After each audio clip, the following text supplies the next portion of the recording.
Bersama narasumber nih dari petilasan Syekh Muhammad Sholeh yang di langsung aja ya kita cari informasi nih, jadi mengenai petilasan ini sejarahnya bagaimana supaya kita tahu semua. Oke sahabat, langsung aja kita ini ya bincang. Ya, assalamualaikum. Ya ini panggilnya apa? Restorannya? Ada yang Toro, ada yang Pade. Ada yang Pade, ada yang Mas apa? Enggak gini, ya Mas Toro lebih enak ya. Ya Mas Toro nih, jadi ini kan orang nih, ini ya pengen tahu setiap perjalanan apa orang jarang kan jadi pengen tahu. Jadi perjalanan ini dulunya apa, seorang penyebar agama Islam atau nah mungkin Mas Toro tahu nih sebagai orang sini asli kan, jadi sebagai narasumber bisa dijelasin nggak? Jadi awal perjalanan petilasan Hibib Sodirin atau Syekh Muhammad Sholeh ini seperti apa nih Mas? Bisa jelasin itu buat sahabat Bajingan. Gimana itu Mas awal-awalnya bisa ada petilasan di sini gitu? Ya, awalnya mah nggak tahu saya juga itu ada petilasan di situ atau makam di situ, nggak tahu sama sekali. Karena ada yang jarang dan ini bercerita kita orang di sini ada, cuma memang saya nggak tahu. Nah itu saya juga penasaran. Nah, dari penasaran itu saya coba istikharah. Istikharah itu alhamdulillah ada petunjuk, karena memang saya pengen tahu pasti, bukan cerita dari mulut ke mulut yang belum tentu kebenarannya. Makanya saya pun istikharah dan alhamdulillah itu ada Petunjuk itu Mas? Ada petunjuk lah yang tahu di dalam istikharah itu. Ya mimpi itu ada satu orang dari laki-laki dua, perempuan dua datang ke sini nyari Sodirin. Itu petunjuk dalam mimpi Mas itu ya? Mimpi karena istikharah ya. Itu, jadi Mas Toro ini istikharah gitu. Ya, istikharah dulu. Mimpinya istikharah. Ya. 4 orang yang datang, 2 laki-laki, 2 perempuan. Iya. Yang laki-laki nanya pengen ketemu Hibib Sodirin. Mas, dalam mimpi itu kan turun ke bawah itu Mas Sholeh ya. Nah, dalam itu banyak rumput segala macam itu terang itu dalam makam itu. Iya, makanya ada kan kalau makam artinya pasti ada sesuatu. Tapi kan namanya itu kosong, naik lagi. Naik lagi saya temuin lagi yang 4 orang dari Cirebon itu. Iya. Saya tanya kosong, nggak ada, lagi pada ke Banten. Oh iya mungkin. Yang saya aneh, saya ngomong lagi ke Banten, padahal saya nggak tahu sama sekali itu. Akhirnya yang 2 orang itu cerita, tapi pemahaman sebenarnya Sodirin itu Syekh Muhammad Sholeh, ini petilasannya yang ada di Gunung Santri Banten. Oh, berarti ini petilasan Muhammad Soleh yang ada di Banten itu. Ya, mungkin ini tempat persinggahan dia kali selama perjalanan. Dari Cirebon ke Banten itu Mas. Ya, tempat di satu sisi mungkin dulunya sini mungkin ada sesuatu, makanya biasanya dia Ini Mas sekalian mau lihat batu ya, batu yang katanya apa nggak bisa dipindahin ya. Ini ada batu di sana Mas ya? ada tuh di Iya, bawah ini. Di bawah ya. Jadi mau ikutin jalan ini aja terus itu ada, Iya. udah pokoknya ngelihat aja di sini. Kita coba kita lihat Mas. Ya, oke, makasih Mas Torun Ya, ya. sama-sama batunya mah kecil tapi nggak bisa dipindahin.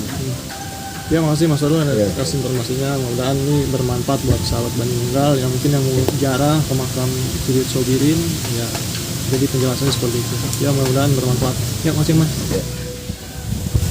Oke, sahabat Bandung Nunggal, setelah kita tadi mencari informasi ya tentang makom atau penjelasan dari Syekh Muhammad Soleh atau makom yang benar Sujud Sobirin.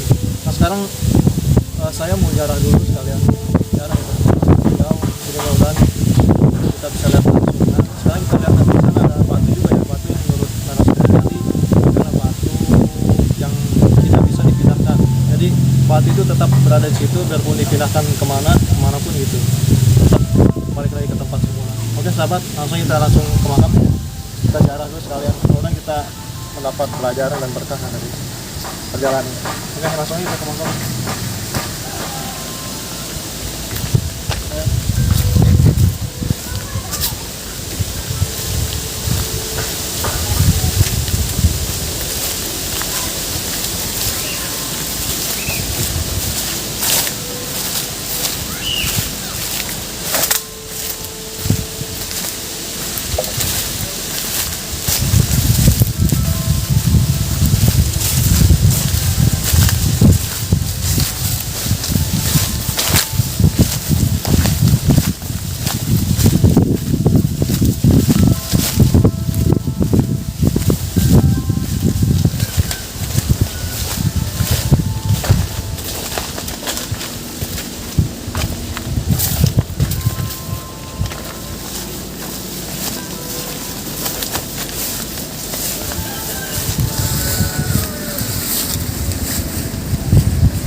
Ya, sahabat Banyu Nunggal, jadi kan menurut informasi tadi ya narasumber itu di sini tuh ada terdapat batu. Jadi batu itu dulunya mungkin ini ya, menurut narasumber tadi batu itu dibawa oleh Syekh Basman. Nah, jadi Syekh Basman itu kita nggak tahu apa dari golongan manusia atau dari golongan bangsa lain ya.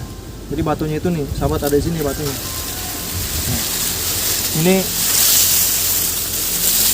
Nah, ini dia batunya nih sahabat. Ini batu yang tidak bisa dipindahkan. Jadi dulu ini pernah dipindahkan ya, pernah masyarakat sekitar nih, masyarakat sini mau memindahkan nih, mencoba memindahkan batu ini. Jadi ini kan berada di ini ya, galengan, jadi jalan sawah lah, ya, sawah mau menuju makom petilasan. Nah, petilasannya kan ada di sana nih, sahabat nih. Di sana kan ada petilasannya ya, itu petilasannya. Nah, ini sini ini ada batunya. Nah, ini dia batunya nih. Jadi batu ini dulu coba dipindahkan oleh masyarakat di sini ya, masyarakat di sini mau dipindahkan. Nah, batu ini sempat dipindahkan, tapi balik lagi ke sini nih, balik ke tempat semula. Jadi nggak tahu lah ini batu nggak mau dipindahkan, nggak tahu kenapa. Jadi ini dia batunya ya. Jadi batu ini dulu pernah dibawa oleh Syekh, namanya Syekh Basman. Nah, jadi batu ini letaknya di sini. Mungkin nggak tahu juga ya, nggak mau dipindahkan atau gimana, sempat mau dipindahkan tapi balik lagi ke tempat asalnya di sini gitu. Oke, langsung aja kita ini ya, langsung kita ziarah ke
Ya sahabat Banyununggal, jadi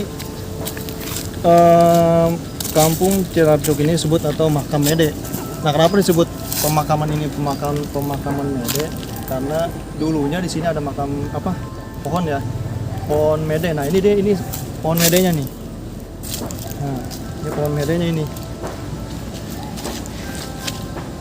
Jadi dulu itu sebenarnya ada dua ya, pohon ini, pohon Medenya. Nah, yang pertama itu mungkin karena ini kan di bawah kita ini ada sungai ya, sebutnya Sungai Cirarap. Jadi Sungai Cirarap ini adalah pembatas dua desa, antara Desa Palasari dan Desa Cirarap. Nah, dulu di sini ada ini sahabat, jadi ada pohon ya, pohon Mede dua. Nah, yang satu ini mungkin tergerus longsor, jadi yang satu lagi nih roboh. Nah, tinggal sisa satu nih, satu juga udah ini ya, keropos, sudah mati pohonnya.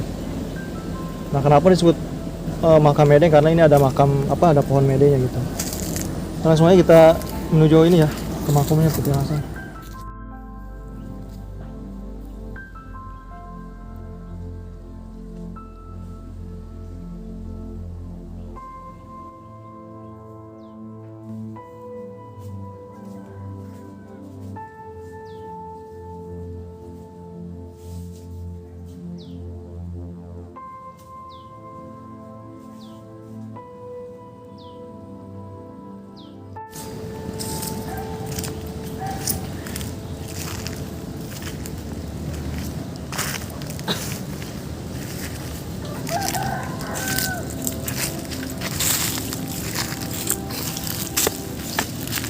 Ya, sahabat Banyununggal. Nah, di sini kita ada dua makom ya, atau dua petilasan. Nah, jadi yang petilasan Kibuit Sobirin atau petilasan Semosol itu yang ini.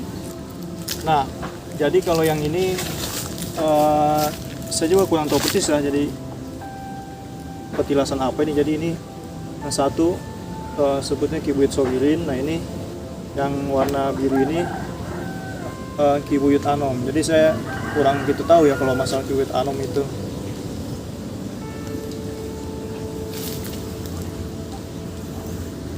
Oke, sebelum kita ungkap sejarah tentang petilasan ini, kita jarah dulu aja sekalian.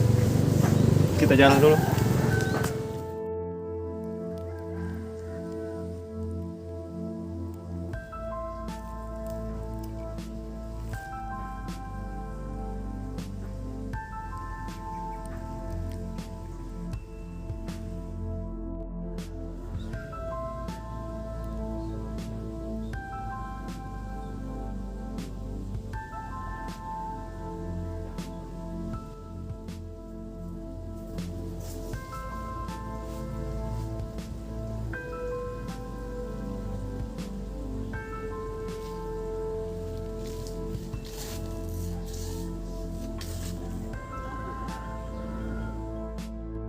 Sahabat, jadi ini makam atau petilasan ini terletak di Kampung Cirarap Curug ya, Desa Palasari,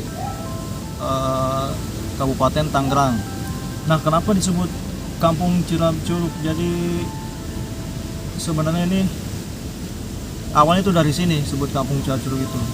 Jadi di belakang petilasan ini kan ada sungai ya, sungai Cirarap atau Kali Cirarap, perbatasan desa antara Desa Palasari dan Desa Cirarap.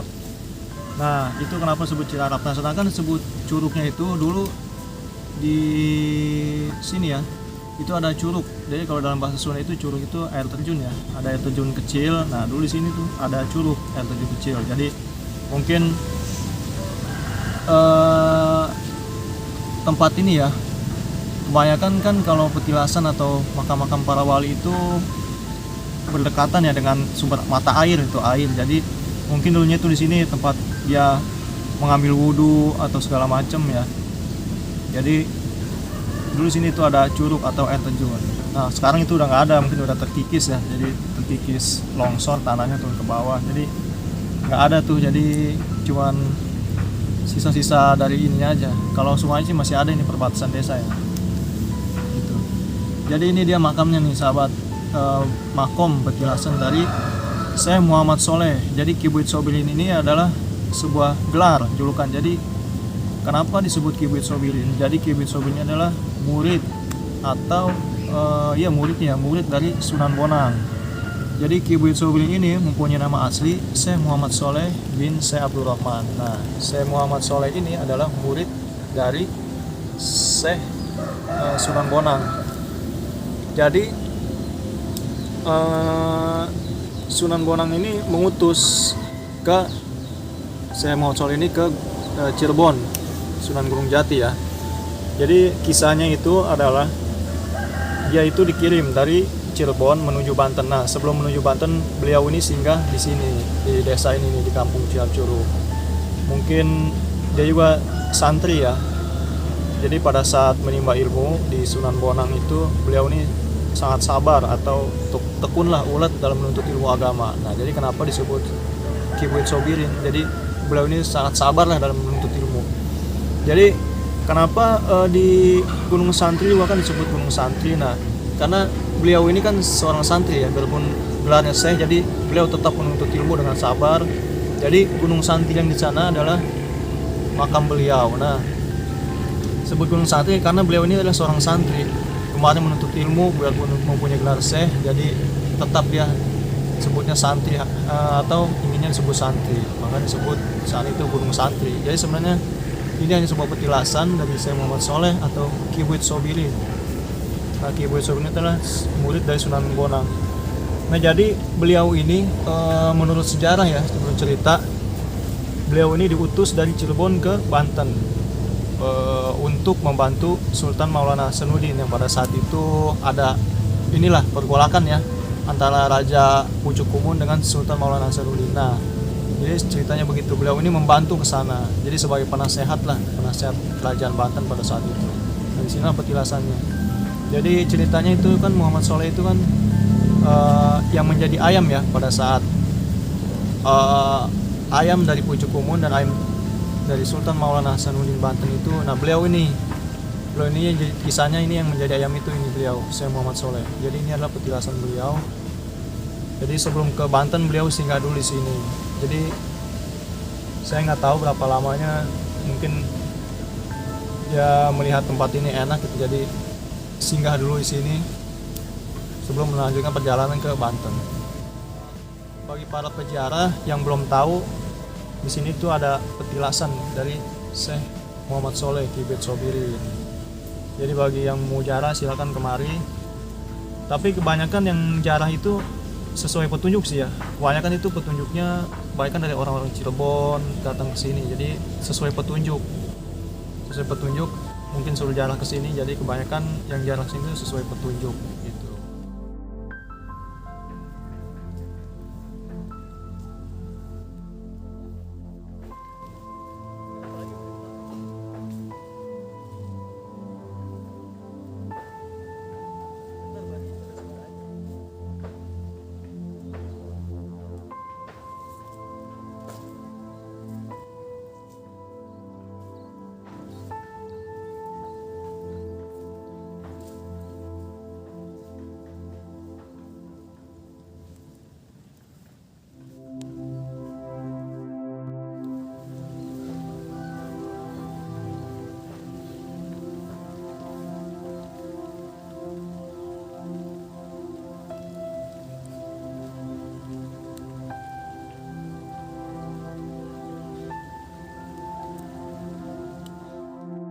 Nah, jadi ya sahabat, nah di sana itu tuh.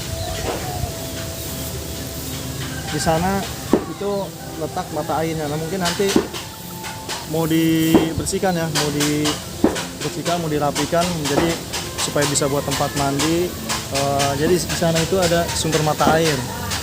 Nanti mungkin mau dibersihkan, dirapikan biar bisa tempat ngambil air atau ngambil wudhu. Jadi kan di sini juga kan ada sebuah pondok pesantren ya atau kobong, masih dalam tahap pembangunan. Mungkin nanti kobong ini dalam pembangunan selesai, sekalian ini mau dibersihkan, dirapikan.